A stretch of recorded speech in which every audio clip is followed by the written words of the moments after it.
Bonsoir, Belle. Oh, ok. Au fait, moi, je vais vous raconter une histoire de deux frères qui se sont chamaillés, qui se disputaient à cause du totem de leur maman.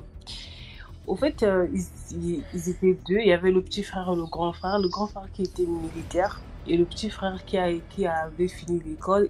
Il avait eu son doctorat et tout. Mais malheureusement, avec les situations du pays, il ne travaillait pas.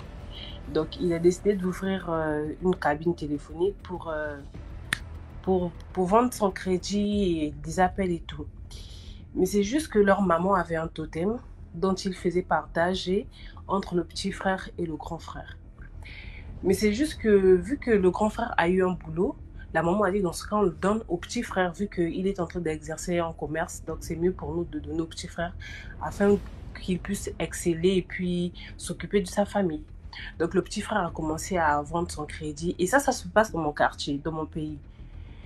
Et donc, à chaque fois, c'était comme ça jusqu'à ce que le petit frère a eu une femme, ils ont eu deux enfants, il s'est battu jusqu'à ce qu'il a construit une maison de deux chambres, salon et tout. Et les gens du quartier, comme ça, lui pointaient le doigt, oui, celui-là, il a trouvé l'argent, et tout ça là. Et le grand frère, lorsqu'il a vu ça, il a dit non, je pense que là, c'est à mon tour d'avoir, mettons, le totem parce que moi, je n'ai pas encore construit, bien que je travaille, mais je n'ai pas encore construit, je suis pas encore stable. Mais dans ce cas, tu me donnes. Le petit frère dit non, moi je te donne pas ça parce que moi, si je te donne ça, je vais plus commencer à nourrir ma famille, mais toi au moins tu as un salaire. Donc chaque 17 heures, le grand frère partait à la cabine de son petit frère, chamailler son petit frère. Maintenant, nous dans le quartier, on savait pas pourquoi est-ce que les deux se chamaillaient à toute fois. À toute fois, c'est toujours le grand frère. Oui, tu dois me donner ça. Chercher à casser la cabine téléphonique du petit frère et tout ça. Mais les gens ne comprenaient pas. Les gens ne comprenaient pas. Et la maman a fait asseoir les deux garçons et a demandé au petit frère de donner maintenant au grand frère afin que le grand frère puisse exercer euh, avec le totem. Le petit frère a dit non, moi je ne vais pas le donner. Et voilà pourquoi est-ce que le petit frère a pris ce totem, il a avalé.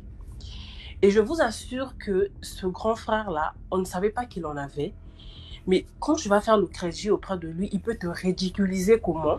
Mais toi, tu vas juste, au fait, tu vas te dire que ouais, je vais plus aller faire le crédit chez lui, mais 2 jours après, tu vas repartir faire le crédit. Pourtant, il n'était pas le seul à vendre le crédit dans le quartier. Donc, pour aller chez lui, il fallait passer encore une autre cabine. Donc, c'est après sa mort que je me suis rendu compte que, mais comment on dépassait les cabines des autres pour aller juste acheter le crédit auprès de lui. Et un soir, à 17 heures, comme d'habitude, il se chamaille avec son petit frère, toujours là. Les gens sont venus les séparer au petit marché et tout ça là. Et le soir, il tombe malade.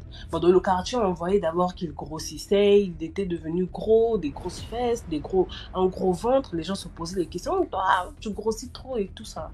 Parce que vu chez nous, quand on grossit, c'est que la personne a maintenant de l'argent et tout. Et après, le grand frère, l'autre là, un soir, le grand frère vient toujours le chamailler à 17 heures et le soir, on entend qu'il est tombé malade, on l'emmène à l'hôpital et on entend qu'il meurt, il est mort. Et lorsqu'on on le transportait de la maison jusqu'à l'hôpital, il y avait son grand frère, il y avait sa maman qui était là.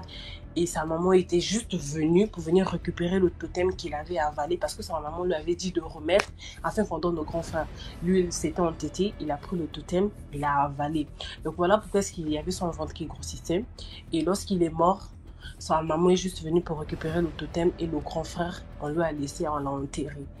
Donc c'est juste pour vous dire que ce qu'on a, lorsque nous sortons, là où nous mettons nos pieds, tout ce que nous achetons, vraiment, on doit vraiment prier pour ça. Parce qu'on ne sait pas à qui on donne de l'argent et ce que nous achetons.